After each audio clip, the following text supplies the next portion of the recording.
Hoje, dia 31 de março, o Brasil todo deveria estar em festas, homenageando aqueles que, no momento de necessidade, saiu em defesa do Brasil para trazer a nós, o povo brasileiro, 2 décadas de segurança, de moralidade, de dignidade, de crescimento, que foram os homens das nossas Forças Armadas.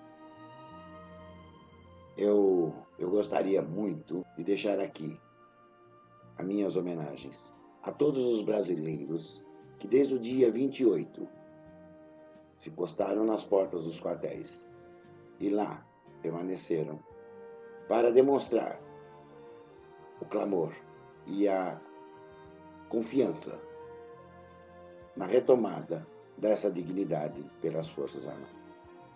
O dia de hoje, 31 de março, certamente não será comemorado pelos órgãos públicos, pois são exatamente os inimigos que um dia foram caçados, os inimigos da pátria que um dia foram perseguidos e foram expurgados do Brasil. Mas retornaram.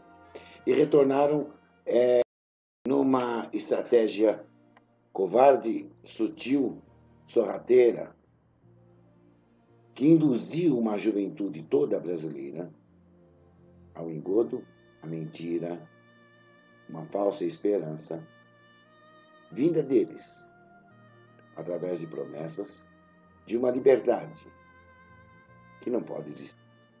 Todas as vezes que alguém nos promete algo, ou que alguém nos propõe algo, devemos, antes de mais nada, analisar as suas atitudes, a sua forma de viver e a sua forma de agir.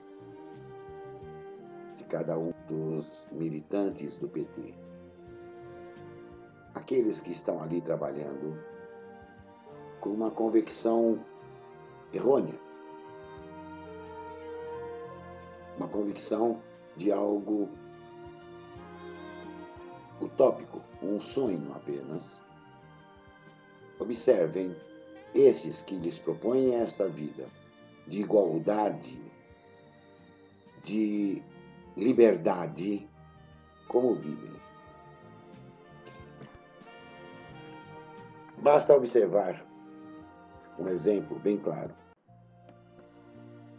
Observem o histórico da vida de Luiz Inácio Lula da Silva, o histórico de vida de Dilma Rousseff, o histórico de vida de José Genuíno, e vocês saberão que estão sendo enganados.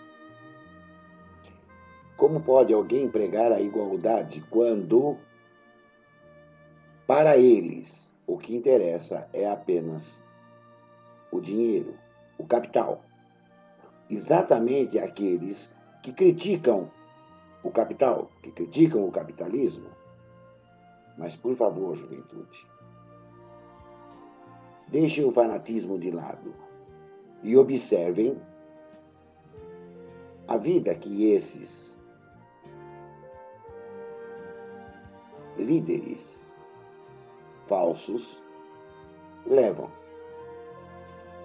Não é possível o filho de um ex-metalúrgico repentinamente se transformar num dos homens mais ricos, uma das maiores fortunas do planeta. Não. Alguém está mentindo e alguém está sendo enganado. Observem. Por mais que todo o nosso judiciário, todo o nosso Congresso Nacional, toda a política de forma geral, nacional, esteja envolvida, nós não podemos fechar os olhos a uma realidade que é visível a olho nu.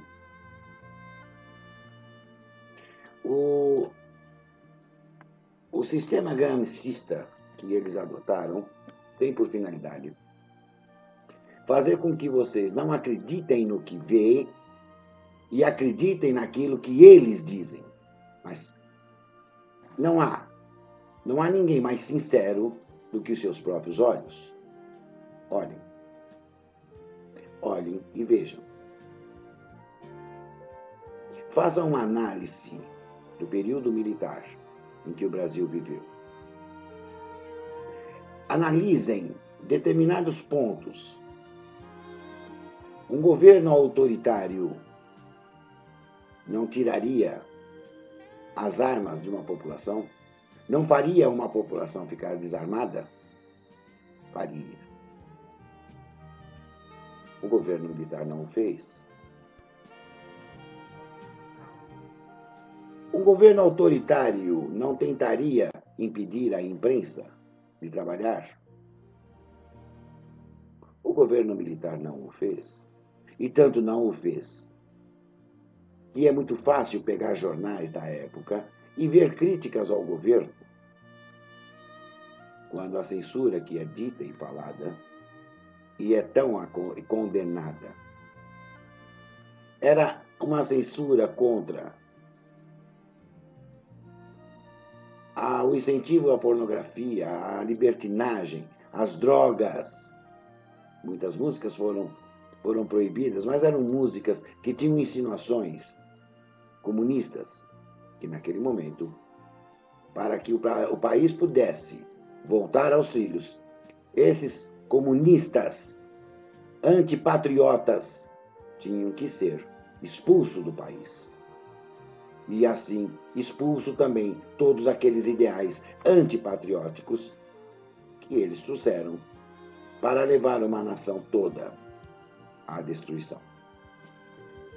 Basta que vocês observem, basta que vocês leiam, estudem, pesquisem, procurem pessoas que viveram o período militar e com elas se informem a realidade daquele período. Não procurem por políticos. Não, procure pessoas comuns. Conversem com a sua avó, conversem com seu avô, conversem com seus pais, se eles viveram este período.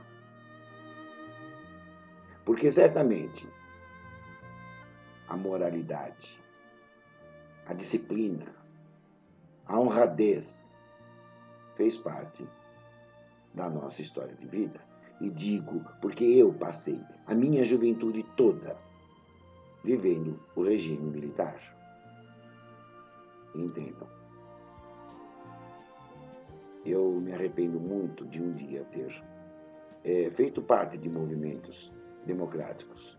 Jamais aceitei ou tolerei participar de qualquer tipo de movimento que envolvesse guerrilha, que envolvesse assaltos a banco, que envolvesse sequestro, que envolvesse assassinatos, como era o caso de Dilma Rousseff, José Dirceu, José Genuíno e tantos outros que achavam que isto era uma democracia. Não, a democracia não é isso. Não existe democracia que justifique um assassinato, um assalto a banco, um sequestro. Não existe. Não pode existir qualquer tipo de violência quando se fala em democracia. E hoje, vocês olhem as atitudes deste movimento sem terra. As ameaças que fazem em nome de uma democracia. Qual democracia? A democracia que só permite aceitar aquilo que eles determinam? Isto não é democracia. Jamais o governo militar agiu desta forma. Estudem. E vocês não precisam crer naquilo que eu digo. Os registros estão aí. Vejam o crescimento do Brasil. Vejam o desenvolvimento de uma nação em 2 décadas. Depois façam um comparativo daquilo que foi construído em 20 anos pelos militares e tudo aquilo que foi construído nestes outros anos após o regime militar. Vocês saberão que qualquer usina hidrelétrica que hoje mantém o país aceso foram feitas por eles. Grande parte da malha rodoviária existente foi feita por eles.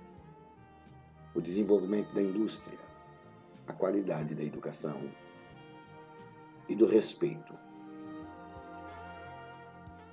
foram colocados pelo regime militar. Ora, se em momento algum fizeram qualquer coisa contra a nossa bandeira, por quê? Porque são taxados de criminosos, de covardes, de autoritários. Ora, apenas para fazer com que você creia que isto é verdade.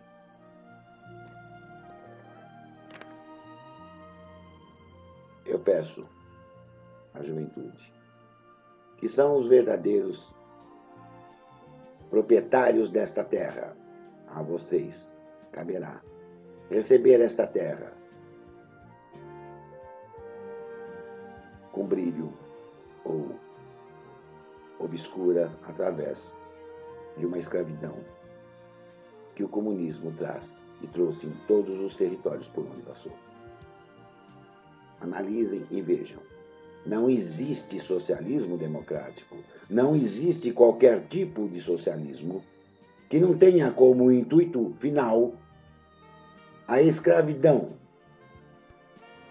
e a tomada do poder para que totalitários transformem vocês apenas em objetos. Eu peço que vocês estudem isso. Não falem apenas contra algo que nós, a minha geração, foi covarde em não defender.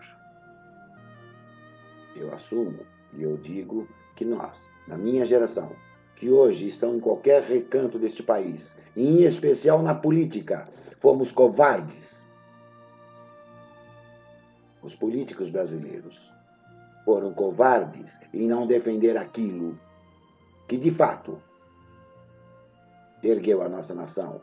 Os nossos políticos foram covardes em fechar os olhos à destruição da educação, serem coniventes com a facilitação do crime, da prostituição, do tráfico de drogas, da omissão à formação de um Fórum de São Paulo, que qualquer político é tão responsável quanto aqueles que criaram, pois por omissão, por vantagens, são tão criminosos quanto aqueles que criaram o Fórum de São Paulo. Jovens, dia 31 de março é dia a ser comemorado. É dia a ser comemorado como um dia dos homens que mantiveram a nossa bandeira verde e amarela até os dias de hoje, mas que ela está à beira de perder as suas cores para se transformar num vermelho, que o vermelho nada mais é o símbolo do sangue que eles querem de uma nação. O Brasil é rico. O Brasil pode sobreviver sem depender de qualquer país do mundo.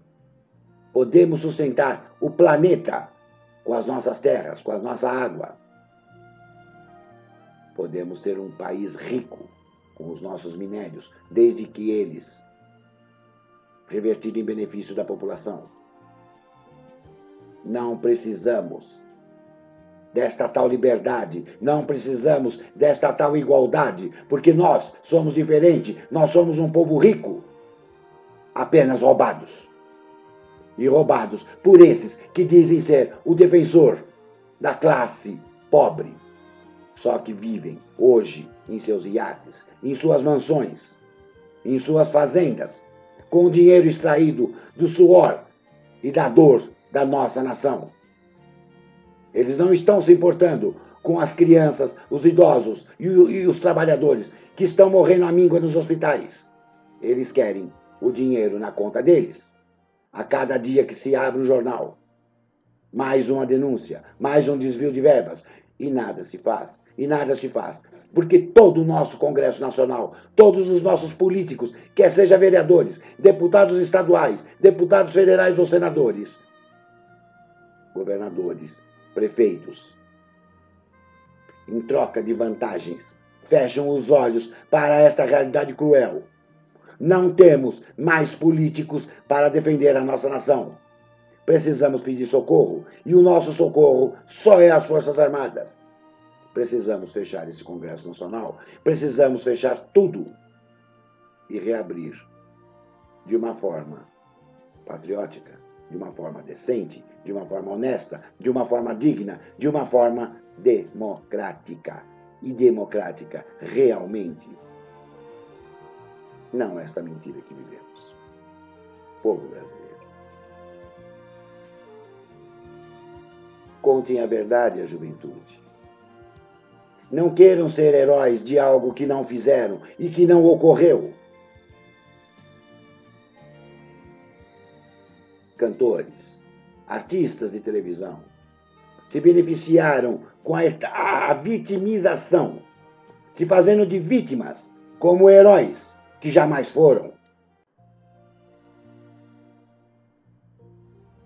Jovens, dia 31 de março de 1964, as Forças Armadas tomaram o nosso país. Mas foi num contragolpe contra uma ação comunista que já tentava derrubar a soberania nacional do país. E hoje estamos à beira de uma nova retomada. Se naquela época o Exército teve a condição de agir mais rápido, porque tinha um Congresso Nacional patriótico, porque tinha uma imprensa patriótica, porque tinha um povo esclarecido, desta vez tudo é feito para que impeça qualquer atitude das Forças Armadas. Mas, no entanto, o parágrafo 1º da nossa Constituição ainda diz que o governo emana do povo e por ele será dirigido através de si ou através de seus representantes, o que nos dá total propriedade da nossa nação, total soberania da nossa nação. Então vamos nos unir, vamos dar as mãos e, em nome de um Brasil sem comunismo, vamos pedir socorro às Forças Armadas. Dia 31 é um dia a ser relembrado com orgulho de um momento em que o Brasil foi patriótico. No momento em que havia brasileiros defendendo a nossa nação. Jovens, não creiam nos políticos. Precisamos remodelar tudo. A próxima condição política nesse país deve ser na mão de vocês.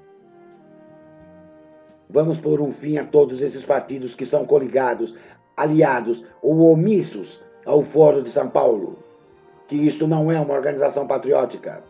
Isto é uma organização criminosa, internacional, para dilapidar, roubar e levar daqui da nossa pátria as nossas riquezas. Precisamos nos unir e, de mãos dadas, gritar por um Brasil sem comunismo. Muito obrigado.